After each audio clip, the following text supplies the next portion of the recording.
Fan Yuan responded and looked at me, on the surveillance screen, not hiding her admiration for me. Young madam is very brave, facing that old fox Xu Jing without flinching. Zhangting, you've married a treasure. Michael didn't respond, just asking, have you prepared the documents I asked for? Yes, they're on the coffee table. Shortly after Fan Yuan left, I came up. I hadn't slept all night, and my eyes were bruised with dark circles, making me look a bit haggard. As soon as I entered the room, I saw Michael sitting on the sofa. I was at the hospital all night last night, not fooling around outside. I explained first. Michael remained silent, his dark and bright eyes looking at me meaningfully. I felt a chill down my spine under his gaze. I was really at the hospital, I wasn't out partying. I emphasized again. Come here. He finally spoke. I hesitated for a moment, remembering the scene from the previous night, when he ripped my clothes, feeling apprehensive and afraid to approach. Come here and sign this document. Michael pointed to the document back on the coffee table. I followed Michael's gaze and my heart skipped a beat. No way. Just because I didn't come home all night, he wants me to sign a divorce agreement. No, I can't divorce yet. If I have to return the dowry now, it will be too late. I was really at the hospital. My younger brother was critically ill yesterday and I was guarding the ICU door all night. If you don't believe me, you can check at the hospital. I hurriedly explained. Who said I don't believe you? Michael interrupted me. In fact, he had never been clear about my family situation. Last night, out of curiosity, he asked Lin Feng to retrieve the Shen family's information, and that's when he understood my situation. Then why do you want to divorce me? I asked, summoning my courage. Divorce? Michael raised his eyes.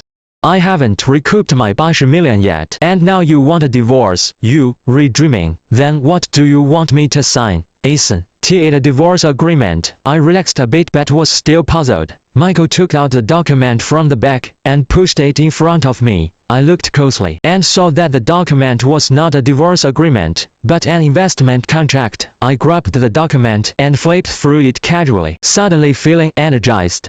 But as I flipped through a few more pages, my relaxed expression tightened. 80 million for 30% of the equity. Why don't you just rob me? I exclaimed in surprise. I had thought that he was willing to invest in Yu Shanglu as an emergency measure, but after carefully examining the contract, I realized that it was nothing but taking advantage of the situation. Do you think your 30% equity is still worth much? Giving you 80 million is already overpriced. If you sold it at the market price, you might not even get 1 million. Michael analyzed calmly. You're lying. Yu Shanglu is a centuries-old brand, and this signboard alone is worth more than 1 million. I argued back. You can choose not to sign it. I am not desperate for this investment. Michael crossed his legs, looking calm and composed. I won't sign. I absolutely won't sign. I refused firmly. Michael didn't stop me. Just as he said, he wasn't desperate for this investment. The reason I asked a lawyer to prepare this contract was simply because I felt guilty for misunderstanding me before, and wanted to give me some compensation. Since I am not grateful, that's fine. I took a shower and prepared to catch up on my sleep. But my heart was heavy, and I didn't even lift my head. I took a deep breath and spoke again. 80 million, 15%. I'll make another concession. 25%. That's the limit. Are you bargaining for groceries at the market? Michael slammed the book shut and looked at me, with a cold gaze. No haggling, it's non-negotiable. There was no room for compromise in his words. My heart sank. As expected, there was no chance of winning when negotiating with such a business tycoon. But then I thought, this might be the only opportunity, and I couldn't give up easily. Alright, then 80 million for 30% of the equity. I'll sign the contract, but I need to add a few supplementary clauses. I tried to make my voice sound firm and powerful.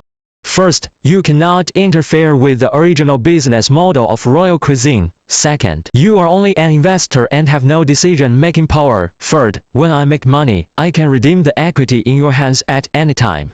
I listed my conditions one by one, staring intently at him.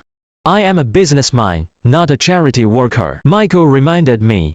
I know, I am not asking you to do charity, I quickly explained. I said I'll definitely pay you back later. If you don't believe me, you can write it into the contract. As I spoke, I lay on the bed in my nightgown, my cleavage looking particularly enchanting under the dim light. My eyes, like those of a deer, looked at him sincerely and made his heart ache uncontrollably. Negotiating with such a woman in bed, no matter how shrewd a man is, he seems to have little chance of winning. Michael's eyes flickered, seemingly touched by my sincerity. After a moment of silence, he spoke slowly. The supplementary clauses are fine, but the redemption clause needs more specific details. Delighted by his words, I quickly sat up straight and listened intently to his requirements. After some bargaining, we finally reached a consensus. I picked up a pen and quickly signed my name on the contract, filled with anticipation and hope for the future.